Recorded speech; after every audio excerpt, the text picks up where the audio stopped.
Amigos, retornando ao mesmo lugar, no terceiro sétimo dia do sétimo mês do ano lunar, queremos voltar para aqui e trazer uma mensagem de esclarecimento a todos aqueles que estão acompanhando essa nobre filmagem sobre as coisas que a humanidade precisa conhecer relacionado às profecias para esses dias.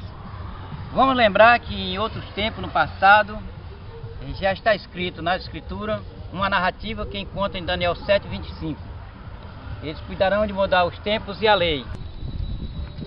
Que diz a narrativa? Proferirá palavras contra o Altíssimo, magoará os santos do Altíssimo e cuidará em mudar os tempos e a lei, e os santos lhe serão entregues na mão por um tempo, 2 tempos e metade de um tempo. Isso é um relato em profecia.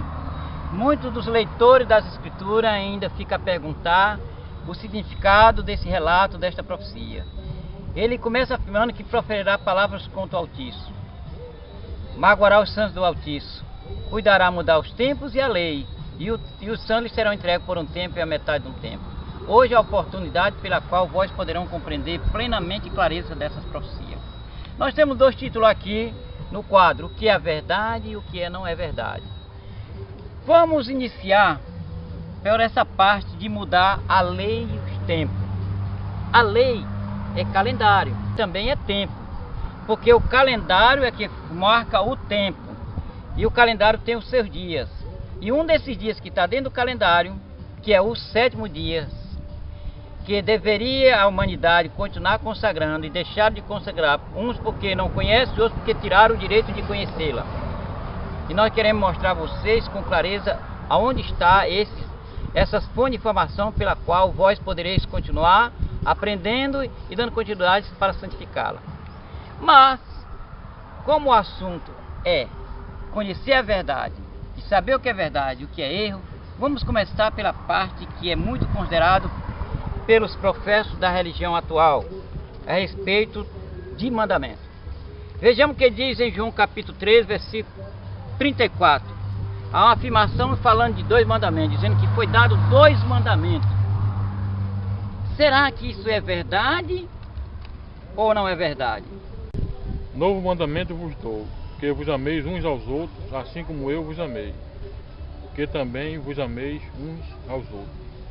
Eu quero dizer para vós, nossos amigos, que esse mandamento aqui é profano. O Salvador jamais usou suas palavras para dizer, resumir aquilo que o Pai deu a ele. Até porque ele não tinha autoridade de resumir nada que o Criador tinha dado. Ele tinha por dever cumprir cabalmente a vontade do Pai, porque essa foi a missão dele. Ele jamais veio para modificar o que o Pai pré-estabeleceu, que já havia dito que deveria continuar. Agora, considerando isso aí, para mim isso é um mandamento da desgraça, que muitos se justificam para continuar na desgraça, não obedecendo os mandamentos do Criador. Mas veja o que diz. Vejamos o que diz ainda. Êxodo 20, verso 3, 17. Fala de uns mandamentos. Ele está falando dos 10 mandamentos. Mas será que esses 10 mandamentos que estão aí são verdadeiros? Ou também são uma verdadeira desgraça? Porque esses mandamentos foram feitos por graça, mas eles transformaram em desgraça. Quando eles tiraram o nome do autor dos mandamentos e tiraram o 7º dia. Porque lá nos 10 mandamentos está escrito o quê? Lembra-se do sábado para santificar. 6 dias trabalharás, farás toda a tua obra. Ele chamou sábados. Sábado é descanso e não é 7º dia. Sábado é sabatum, do qual foi extraído de um calendário que não é o calendário do Criador, é calendário que regia o povo niquita, parente dos midianitas, mercadores de alma. Lá também não está o nome do autor, porque tem um atributo chamado Senhor. Senhor não é nome, é um tratamento. Esse Senhor equivale a Baal, o tratamento dado a Marduk na época do deus Marduk da Babilônia. Agora, Eclesiastes 12:13, esse é o mandamento da graça. Ele diz: de tudo que o homem tem ouvido, o resultado é temer o Revavier e guardar os seus mandamentos, porque esse é o dever de todo homem. Esse é o mandamento da graça. Todos os mandamentos, guardar os mandamentos. Então não é 1, não é 2, são 10 mandamentos, são 10 preceitos. Esses mandamentos, o Criador mandou lavrar a pedra, e na pedra ele mesmo escreveu. Só que eles deixaram de anunciar e apresentar ao povo. O sumo sacerdote deveria apresentar essa lei dos 10 mandamentos que estava lavrado em pedra, apresentá-lo ao povo. Eles passaram a colocar nos papiros, nos pergaminhos, já não apresentavam mais, porque já traziam uma cópia profanada, já fizeram uma cópia profanada. De tudo que eles têm ouvido, a suma é temer ao Criador e guarda os seus mandamentos, porque isto é dever de todo homem. Olha, ele não disse que era de uma classe religiosa. Ele está dizendo que é dever de todo homem guardar os mandamentos. Porque o que é os mandamentos? É a imagem do Criador ou é a semelhança? É a semelhança. Semelhança é o caráter do Criador. Nós precisamos adquirir a semelhança do Criador. Tornarmos santo como Ele é santo, guardando seus mandamentos. Porque quem morre guardando os mandamentos hoje é santo. Vai estar santo para entrar na terra santa. Agora, quem desconsidera os mandamentos, a lei do Criador, está na desgraça, são malditos, estão sob a maldição. Morrendo hoje, morre para a maldição, morre para a morte espiritual. Mas veja ainda, dentro do mesmo assunto, quem serão os salvos? Veja Apocalipse 14 e 12. Ele diz, aqui está a perseverança dos santos, chamou santo. Quem são santos? Ele diz, que guardam os mandamentos do rei Vavirê e tem o testemunho do rei Vavirê Shein, que é seu filho amado. Então, quero dizer o seguinte, pode você professar sua fé de qualquer maneira, mas se não estiver dentro da lacuna da guardar os mandamentos, adquirir a semelhança do Criador, você está na desgraça. Quer sair da desgraça, procure guardar os mandamentos, porque só está na graça quem guarda os mandamentos. Os mandamentos foi o Criador que deu. Não, ele não ditou, ele escreveu. O Salvador veio para mostrar como deveria guardar os mandamentos. E não ele guardar, porque se ele guardou por mim, quer dizer, eu vou continuar transgredindo o que ele guardou. Ele não, ele guardou por ele, como cidadão. Cada um guardará por si. Ele morreu sem pecado porque ele guardou os mandamentos. E ele ensinou a guardar os mandamentos, até disse a quem ele atribuiu o amor a ele. Veja a resposta que ele deu, o convite que ele fez, a afirmação que ele fez. Está lá em João capítulo 15, versículo 10. Lá está afirmando que ele guardou. Ele não guardou por nós não, ele guardou por ele, está afirmando. Ele disse, se me ama, guarda os meus mandamentos. Porque ele venceu a morte porque guardava os mandamentos. Nós venceremos a morte se ressuscitarmos na graça. Se a gente não ressuscitar na graça, a morte teve poder sobre nós e vamos ressuscitar na segunda ressurreição. Nós não pretendemos ressuscitar na segunda, mas na primeira ressurreição. Estão equivocados os que imaginam que ele guardou por ele e ele pode continuar pecando. A quem ele ama até hoje? É os que guardam o mandamento ou aqueles que justificam que não é necessário guardar mandamento? Porque ele demonstrou que o amor do Pai estava sobre ele, porque ele guardava os mandamentos do Pai. Ele mesmo disse, e no amor permaneça. Agora eu pergunto, 2 mandamentos ou 10 mandamentos que o Pai mandou, que escreveu em tábua lavrada pelo homem e deu? Lá era 10 mandamentos ou era 2? Como é que ele ia modificar a vontade do Criador, do seu Pai? Ele mostra que era obediente, guardava os mandamentos do Pai. Por isso pedia aos seus filhos, pede a mim e a vós que quiserem entrar na graça, sair da desgraça e entrar na graça, guardando os mandamentos. Para estarmos em graça, temos que estar em mandamentos. Se estivermos em mandamentos, o Salvador nos ama. Aquele que não guarda o mandamento, ele não pode, o amor está a ele. O amor dele está voltado e atribuído àqueles que guardam. Então, quem está guardando, está na graça. Quem não está guardando, está na desgraça, precisa sair da desgraça e entrar na graça. Porque está na graça é guardar mandamentos. Ele está dizendo que o pecado do homem é o quê?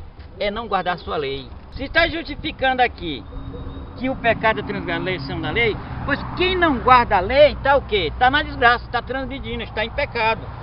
Agora, alteraram a expressão escrita e verbalizada, botando que o pecado é iniquidade e iniquidade é o pecado. Quando você tira, encontra uma passagem na escritura, chama, o pecado é iniquidade e iniquidade é o pecado, ele omitiu a palavra lei. A lei significa código de ética moral. Então você está tirando a ordem correta que o Criador ensinou.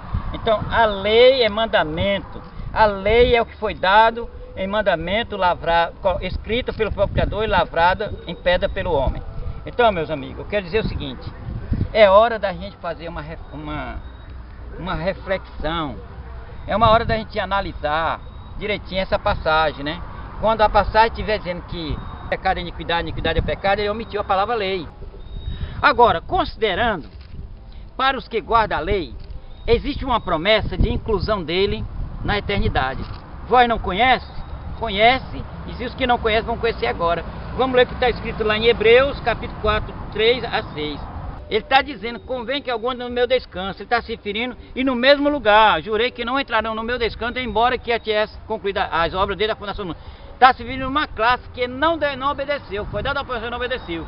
Mas os que ora querem entrar no descanso, que é a nova terra, que é o sétimo dia, que é o Éden do futuro que há de vir para essa terra renovada, só vão entrar lá quem é guardador de mandamento, quem segue o calendário lunar, quem sabe o dia do sétimo dia, o dia da lua nova. Então esses sim entrarão no descanso, que é a terra renovada. Para aqueles que não entram, que não querem, diz todo dia igual, não precisa, então esses não entrarão no descanso. Morrendo hoje, desconsiderando a lei de mandamento, a obediência ao Criador, está na desgraça, morre na desgraça, ressuscita na desgraça, para a desgraça do fogo que vai queimá-la, que é a purificação da terra.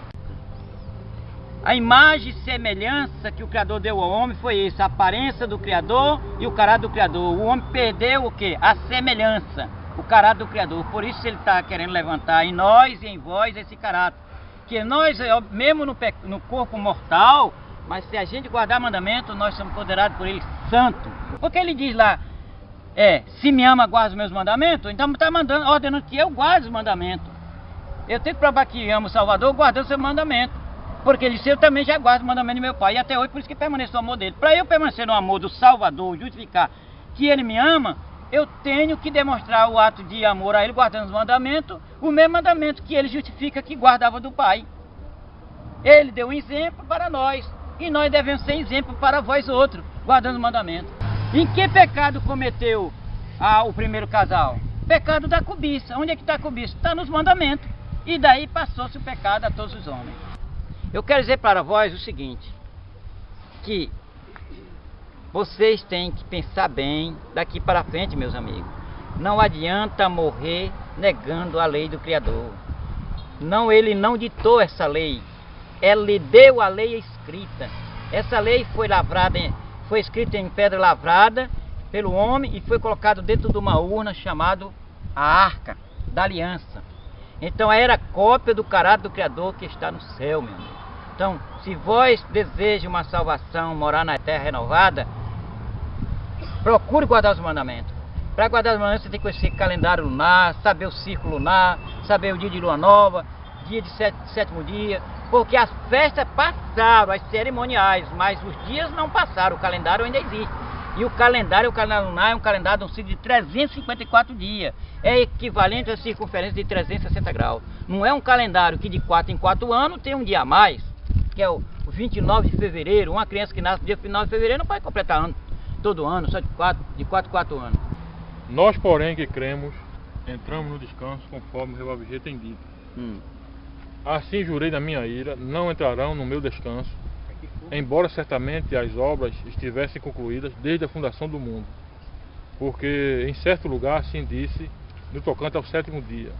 E descansou o Revalvigê no sétimo dia de todas as suas obras que fizeram. E novamente, no mesmo lugar, não entrarão no meu descanso, visto, portanto, que resta entrarem alguns nele, e que por causa da desobediência não entrarão aqueles aos quais anteriormente foram anunciadas as boas novas. Então ele dizendo o quê? Fala de um sétimo dia, um certo lugar, que foi o que tem lá em Gênesis 2, verso 1 a 3. Quando ele diz em certo lugar, referente ao sétimo dia, ele está falando daquele dia, quando ele recriou a obra da criação e chamou de sétimo dia. Quando ele diz, juro na minha justiça, que não entrarão no meu descanso, aqueles que outrora conheceram a verdade. Por quê? Porque eles conheceram e não obedeceram. Então significa que o Éden que existia antes, ele vai ter novamente na terra renovada. Então é no mesmo lugar onde se começou a guardar o sétimo dia, continuará sendo guardado para toda a eternidade. Agora pergunto, vós outros que desconsidereis a vontade do Criador, justificado pelo ego, que a lei não é para guardar, é mais fácil obedecer às leis dos homens, criados pelos homens sujeitos à reforma, do que a lei do Criador, e querem ser eterno. Como poder ser eterno desobedecendo a vontade do Criador e do Salvador? Quando ele diz que os santos são os que guardam os mandamentos, Apocalipse 14, 12. É bom pensar. Quando ele diz que é dever de todos os homens, Eclesiastes 12:13. Então é dever de todos os homens guardar os mandamentos. Quem guarda os mandamentos está na graça. Quem não guarda está na desgraça. Só tem duas escolhas. Você está na graça, ou você está na desgraça. Você está na desgraça, pode ir para a graça quando guarda os mandamentos. Se você passar para a graça, você tem que guardar os mandamentos. A graça é a oportunidade que nos é concedida hoje, conhecer a santidade dos mandamentos e obedecer os mandamentos. É a disciplina que o Criador nos orienta. Um filho que não obedece o pai, não obedece a mãe, é mandamento, está dizendo, é mandamento com promessa. Esse vive na desgraça. Aonde que conheceu esse mandamento? Nos 10 mandamentos. Só que o 10 mandamentos que está na Bíblia está profanado, tiraram o nome do autor e tiraram o 7º dia. É por isso que já começaram quebrando os mandamentos. Porque a profecia de Daniel 7:25 justifica que eles mudariam o tempo e a lei, né? Mexeriam nos mandamentos e no calendário. Meus amigos, eu posso dizer com vocês, eu amo vocês, porque se eu não amasse vocês, não estaria aqui levando essa mensagem para vocês. Que ganho eu materialmente? Não quero atribuição materialmente, porque o que eu tinha de ganhar, já ganhei. É o conhecimento e o saber das Sagradas Escrituras. Esse eu já ganhei, que ele me deu. Só ele pode tomar, nenhum mortal pode tomar. Mas de receber de graça dá-se-vos, estou dando a vocês o conhecimento. Só cabe vocês apreciar, analisar, pedir misericórdia, conhecimento, entendimento no Espírito, na graça do rebaver. Ele fará entender tudo que está escrito aqui agora para vós. Porque não há uma prova de amor maior do que trazer a clareza do conhecimento da verdade nessa geração presente, que está o quê? Andando no caminho, por caminho que não vai a lugar nenhum. Porque segue um calendário dos homens, quebra leis e mandamentos e ainda se justifica que estão na graça. Não podem estar na graça se não querem saber da luz da verdade. Mas para vós que querem saber da luz da verdade, essa é a oportunidade, porque eu amo vocês e por isso que eu trago a vocês esse pleno conhecimento. Não quero retorno, não quero valor em moeda, não quero nada. A minha alegria é saber que muitos de vós que estão nos apriscos sairão em breve para conhecer essa verdade em sequência e se preparar para viver numa eternidade do futuro. Diante do que vocês estão apreciando, eu espero que há uma boa compreensão sobre este assunto. Para ver uma evidência mais categórica, mais santa, mais nobre, vamos considerar a passagem de Romanos 7:12. Para dissipar qualquer dúvida a respeito da lei e dos mandamentos. Por conseguinte, a lei é santa e o mandamento santo e justo e bom. Ó, aqui está afirmando que a lei é santa, o mandamento é justo e bom. Como podemos dizer que a lei é maldição? Ele está falando da lei de mandamento, meu irmão. Não está falando da lei de a cédula de ordenança, não. Ele está falando da lei de mandamento. A lei que foi escrita pelo próprio Criador, nem pedra lavrada pelo homem. Essa é a lei dos mandamentos, na qual tem o 7º dia, na qual tem o nome do autor que foi tirado. Lá nas pedras, onde estão as pedras guardadas, está lá o 7º dia e está também o quê? O nome do autor. Por isso que vós não conhecem o nome do autor, porque foi tirado da escritura, que é o Revavirê. Então lá nos mandamentos estava o nome dele e estava o 7º dia. Por isso que Daniel 7:25 já dizia que ele mudaria os tempos e a lei, né? Iriam inflamar, magoar o santo do Altíssimo. Era cumprimento da profecia que ia acontecer em tempos futuros. Agora vamos levar em conta um assunto interessante sobre o nome. Algumas pessoas justificam, não, mas o nome não importa, importa a fé. Não, porque qualquer pessoa é identificada pelo nome, ninguém quer ser chamado por outro nome. Quando ele diz que ia blasfemar contra o nome do Criador, é porque o nome ia ser tirado, não seria o verdadeiro nome. Hoje tem vários nomes, nós pediremos aqui o irmão para botar a palavra Yahushua, que é um dos nomes conhecidos, Yahushua, né? Já é conhecido esse nome nessa forma, tem outras formas que estão usando. Mas se levarmos em conta aqui, esse aqui já era uma divindade adorada. O Hu é o som do trovão que foi atribuído ao Criador, que para eles também Hu seria uma divindade. O Shu é um demônio que está lá no livro dos mortos da cultura egípcia. E esse A é trocadilho, é um trocadilho. Eles escreveram pronúncia criada por eles e depois fizeram omissão de fonética das letras. Então nós vamos ver aqui, ó, esse aqui, que eu quero chamar a atenção para isso, ó.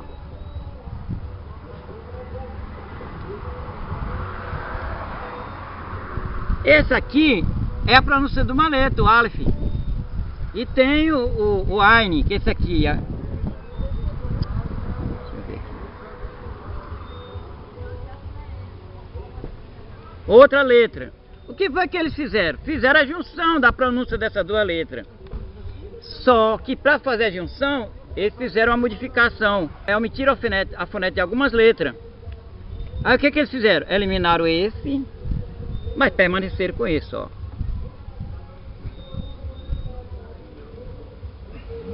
Eliminaram esse e ficaram com esse, ó. Tá vendo? O que temos aí? Aleim, que hoje chama Elohim. Mas o que resultou?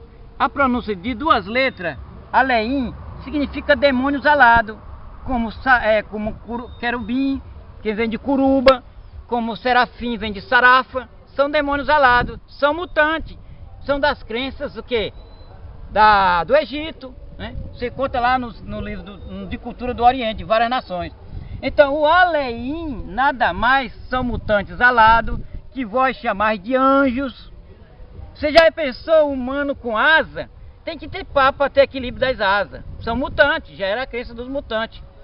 Então eles fizeram usar Elohim, usar Elohim, e depois fizeram essa omissão, ó, da fonte dessas letras aqui, olha, e deixaram o A, que é esse A aqui, ó. O Shu, há uma exclamação no livro dos Mortos, que um diz assim: ó Shu, ó Degedu, né? No final do fraseado ele chama de demônios de perseguição. Esse é chamado demônio de perseguição na cultura religiosa antiga da época dos faraós. Esse aqui é islâmico e esse aqui é babilônico, que é o Iá. É babilônico e é também o que? Fenício. Então, isso é divindade, isso é divindade, isso é divindade, isso é divindade, isso aqui é divindade. Temos aqui o que? Um nome formado com 4 divindades. Você está lembrado do mandamento que diz assim: visitarei a maldade dos pais no filho até a 3ª e 4ª geração? Porque ele não fala de uma 5ª. Ele trabalha com a cabala numeral 4. Então o 4 para ele significa alguma coisa. É como o tetagrama, que muitos ainda acreditam no tetagrama. A pronúncia do Criador não é um tetagrama, é um trigrama. Então nós encontramos aqui um tetragrama de divindade, Yahushua, Ahushua. Só que outros, quando usaram os maçoretas, agregaram outras pronúncias. Olha, são essas pronúncias que eles levam a conta. Porque essas vogal aqui já são os maçoretas que eles adicionaram. Mas a escrita babilônica, ela, que é o hebraico quadrado, ela em si, nas suas letras, não tem os maçoretas. Eles puseram os maçoretas para considerar valor das vogais ocidentais. Mas se na própria fonética da letra, quando você translitera, já tem, não é necessário. Eles que adicionaram. Foi a profetisa Uda que colocou para criar forma de fonetizar os hinos do Oriente para o Ocidente, que vós não conhece. E nós estamos aqui, por amor a vocês, trazer essa clareza. Não adianta vocês ir atrás nos bancos da ciência, da teologia, que eles não têm essa fonte. E se algum tem, nega o conhecimento para vós. Porque eles não querem que vocês conheçam o que eles conhecem. Eles querem que vocês fiquem sempre dependendo do conhecimento daquilo que eles querem vos dar. Quer dizer, da migalha do erro que eles têm. Nós não estamos aqui para dar migalha, nós queremos dar tudo o que nós temos para vós. Não fazemos reserva para nós. O conhecimento nós queremos passar para vós. Para que vós, ao morrer, morram na salvação, ressuscitem na salvação e vão morar na eternidade. Nós não somos omissos a nada, nós queremos trazer pleno conhecimento para vós. Isso é a maior prova de amor. Sempre eles botam Shu, eles não botam Shin. A pronúncia da letra Shin bota Shu. Mas o Shu representa a divindade do Egito. Um demônio, lá está escrito no livro dos mortos, entendeu? Um bota Shi, outro bota Shin, outro bota Shu, viu? Mas ele nunca bota a pronúncia correta, entendeu? Que deveria botar Shin. Então, meus amigos, toda a palavra Shu correspondente nessa função, ela é demônio, entendeu? O A também é demônio alado. Aqui a voz é o som do trovão. E aqui é a divindade Yah, que antes ele escrevia o Ihad, a pronúncia do Ihad, que era do aramaico, e eles ocultaram o aramaico para sustentar o hebraico. Eles estão equivocados, afirmando que o hebraico é superior ao aramaico. dizendo que o aramaico é uma dialética do hebraico. Não, o aramaico já existia antes, entendeu? O Abraão falava a língua aramaica, era no Ur dos Caldeus, ele falava já naquela época. A Babilônia foi dela que surgiu o hebraico. Mistura de muitas línguas que viviam no reino, como a Roma. A Roma, ela falou várias dialéticas de língua de outros povos, porque ela abriu as porteiras para todos entrar. Então ela absorveu princípios de fonética de outras línguas e formou o alfabeto e espalhou esse alfabeto mal esperanto, mal organizado, que espalhou pelo mundo, que é o alfabeto da maldição, meu irmão. É a língua da maldição. Daí onde eles quebraram os mandamentos, as leis do estatuto divino. Vê que o calendário dele é um calendário luno-solar. Um calendário que em 3 em 3 anos, o calendário chega a um ciclo de 180 dias, um mês a mais. Então, quebraram a lei, quebraram o 7º dia, trocaram o 7º dia para o sabatum, quebraram o calendário para deixar de usar o calendário lunar para usar o calendário solar. Foi o vosso imperador Júlio César, tirano da história, que proibiu o calendário dos decesírios há 45 anos antes do Salvador, para adicionar o calendário juliano, uma reforma do calendário Ciclo de Meton, o calendário macedônico. Se vós não conhecem a história, é a hora de oportunidade. E a eclesiástica dos cristãos católicos, por volta do ano 572, ele reformaram o calendário juliano para um calendário gregoriano em homenagem ao bispo de Roma, Gregório XIII, que foi o que bancou o massacre da noite de São Bartolomeu. Se vocês querem conhecer a verdade, está aqui. Entendeu? A verdade está aqui. Então o calendário que a humanidade segue é o calendário em homenagem a um patrono que bancou a morte dos huguenotes na França na noite de São Bartolomeu. Essa é a hora da verdade. Então vós que querem sair, saia dos apriscos, que é hora de sair dos apriscos, para não viver mais enredado por doutrina, que são doutrina de homens, entendeu? A própria Escritura diz: eu vim em nome de meu Pai, vós não me recebeis, mas vier outro no seu próprio nome recebereis. Cuidado, vocês estão seguindo doutrinas que foram criadas pelos homens. Então a hora da verdade é essa.